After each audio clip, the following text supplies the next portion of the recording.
Actually, architecture is a form of art. So I decided to be an architect later, and then the role of architects I can see not as only an artist role, not only shaping the physical environment of the country, of the nation, but also has a more, I can say, political role, where architects actually contributing in the nation building. That is, for urban design projects, we have many challenges. Too much more in, I can tell you some for the projects we had done. Many people even don't heard about the word urban design. What is urban design? Beyond that, we have to think of public life for the citizen. So then we have to connect many social issues, environmental issues, and how we have to perceive how the city will grow, how the city will move forward. Those things, I think, is challenging, and there we can contribute. So while we were designing the Hathijil project, it was actually uncared. We most of the Hathijil area for a long period, it was abandoned area, and while we have started doing that, the project was taken as an infrastructure development project, mainly developing roads, drainage system, and water detention facilities. We wanted to connect the total city with this project through road network, through through connecting the open spaces and the surrounding area, connecting the open spaces. And we wanted to make a statement so that we can develop an example for experiencing water, experiencing the air, experiencing the open space, and we incorporated all the infrastructure elements in such a way that people can enjoy driving over there, walking over around that water body. They can spend their time over there, they can breathe over there. Those are the city needs. The Hathijil one, it is something we are recreating the nature. And the Nisarga is, actually nature exists there. It is a protected forestry. The nature is preserved over there. And we are doing the intervention. That means my role is directly opposite over there. Because Nisarga is an interesting project, a program developed by the forest department. There are many protected forestries. They wanted to preserve the forestry and protect the forestry from degrading.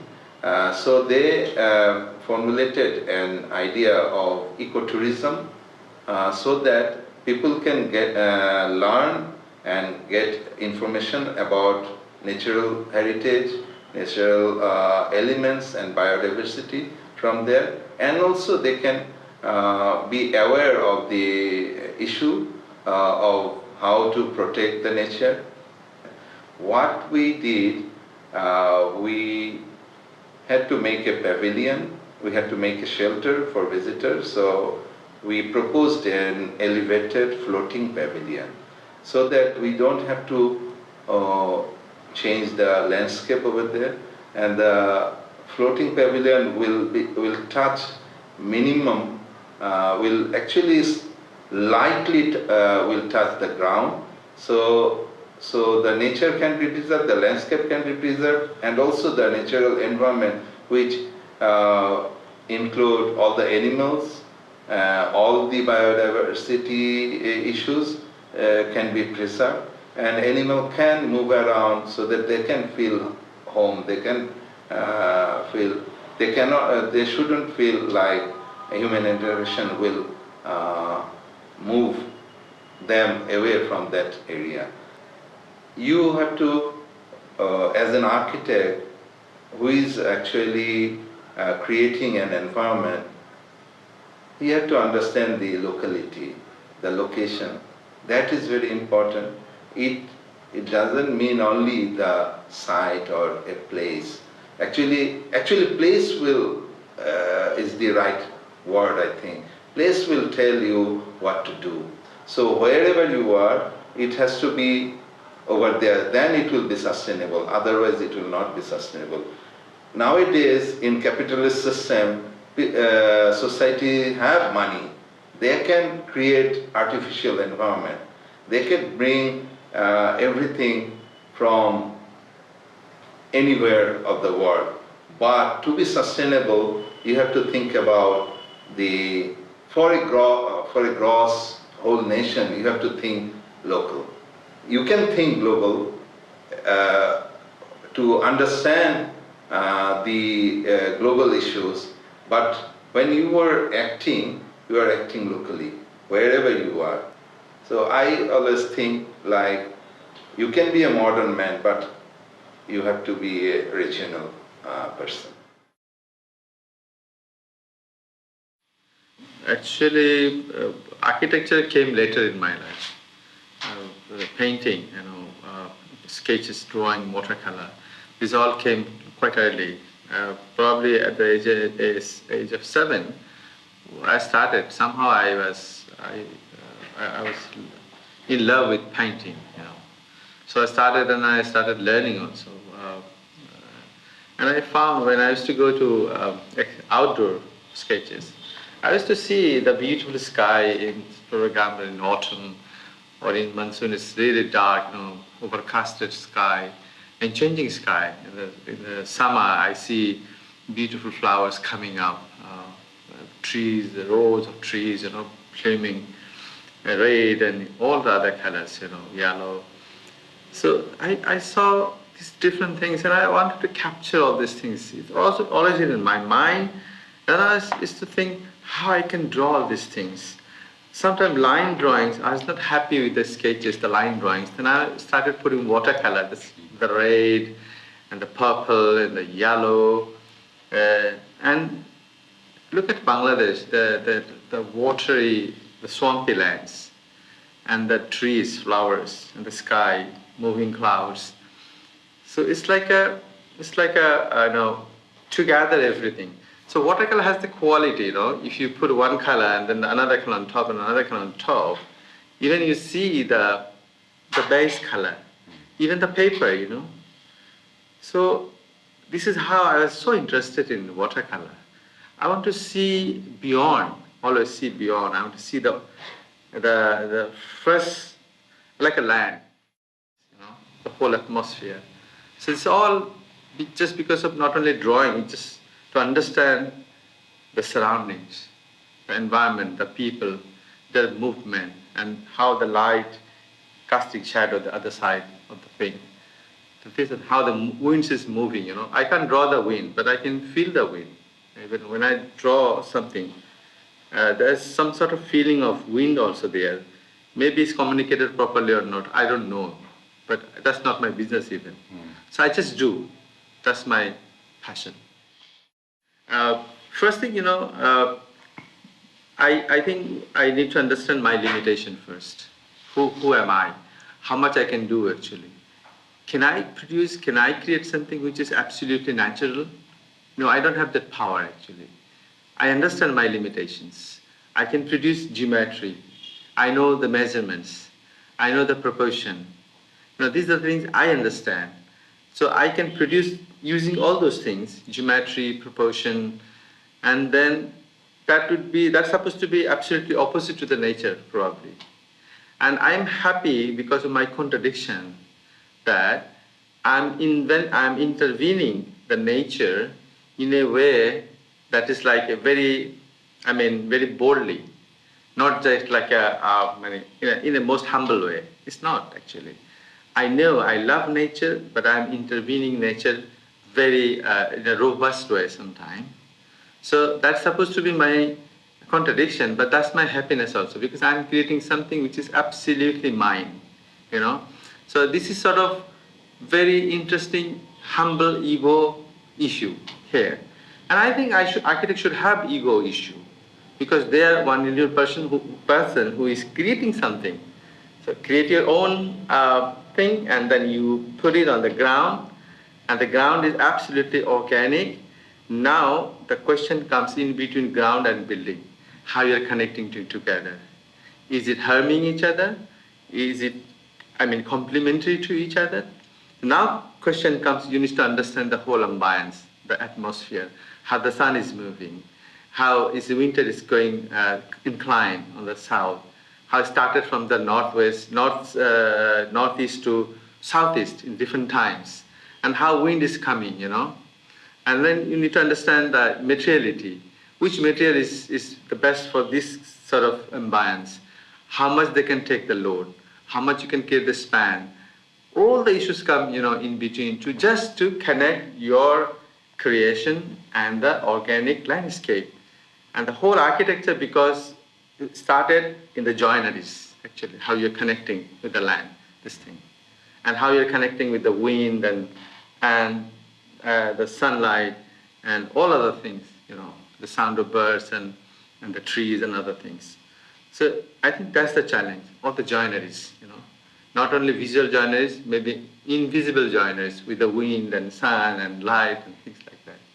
So I think this is how I love to work. This is very clear that imagine something is like beautiful landscape, and there's no one simply, and there'll be no one ever. There's no existence of human being, and there's no human being actually around.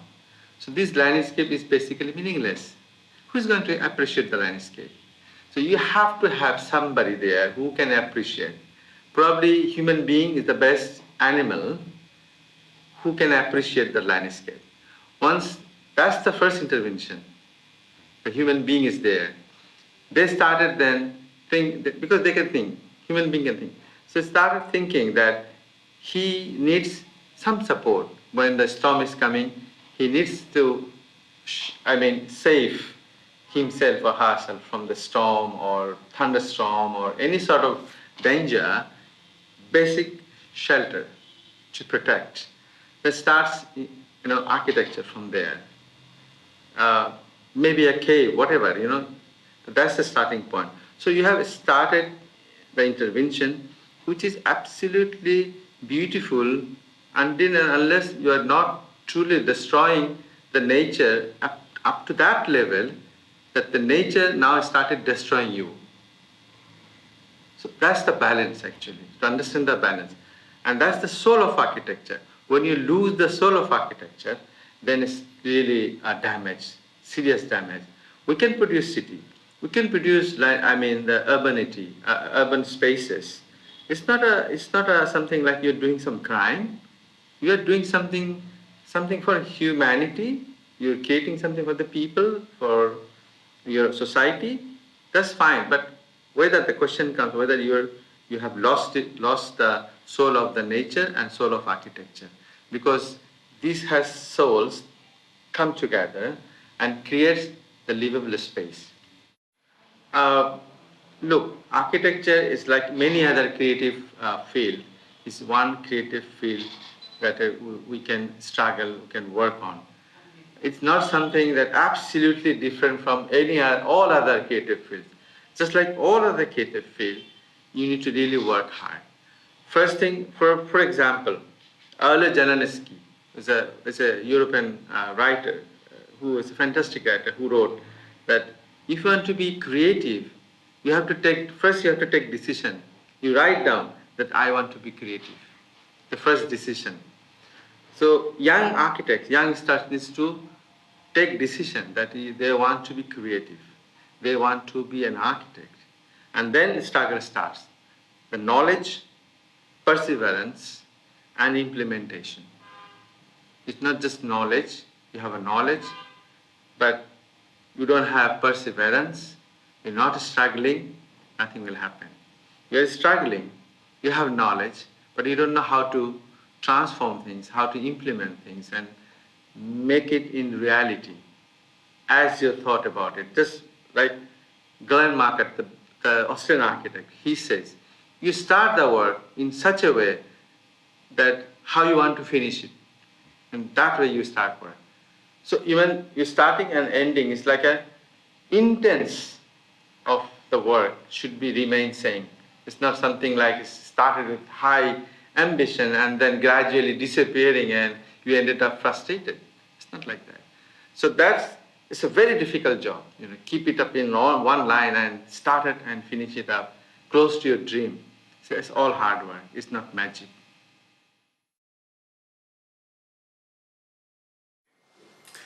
Okay, so primarily I think Bangladesh is just beginning to rise in terms of development, in terms of the built heritage, the new built heritage.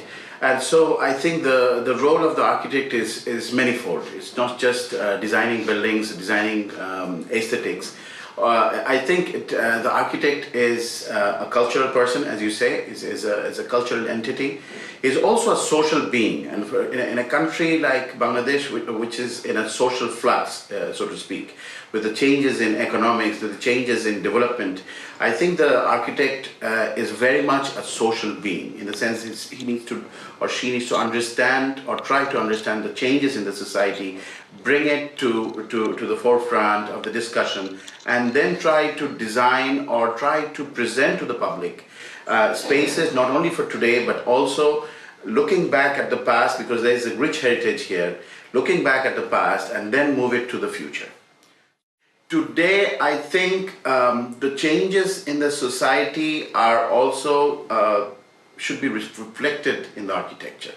So in positive ways. You see, if people have money, for example in real estate, which is a speculative section of architecture, so while they may have money, I think the money needs to be appropriately placed. So not only just money, but resources, which means time, power, energy, all these things I think needs to be placed in a context. So I think there is the sense of responsibility. So just because you have a lot of money does not mean one is to be superfluous, or does not mean one is to build in a way or make buildings which are very costly, let us say, which is difficult to maintain, which are difficult to run. And there are examples all around the world. It's not just in Bangladesh. The lives of people are affected, are impacted by architecture. So even if it's just a room, from a room to a public space, to an urban space, to a city, I think at every level, the people's lives are affected. And the way a child grows up in that space, the way people live, interact with that space, I think all of that are very universal. In Bangladesh, it's especially so because it's a small country with a large population. It's a densely populated country. And so therefore space, I think, is a very important resource here. And this resource needs to be used very wisely and very carefully.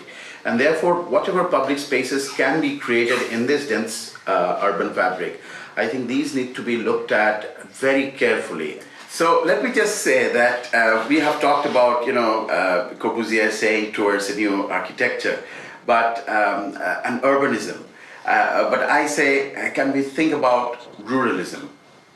You see, most of the people in Bangladesh live in the rural area, but they need not really migrate to urban areas to find work. So there needs to be, I think, a change of vision about the way we look at urban and rural areas, because if you look at it, the life in rural areas are very rich. It's a very natural way of life. It's clean air, pure water, and a lot of accepting certain facilities and amenities that we find in urban areas like schools, medical care, etc.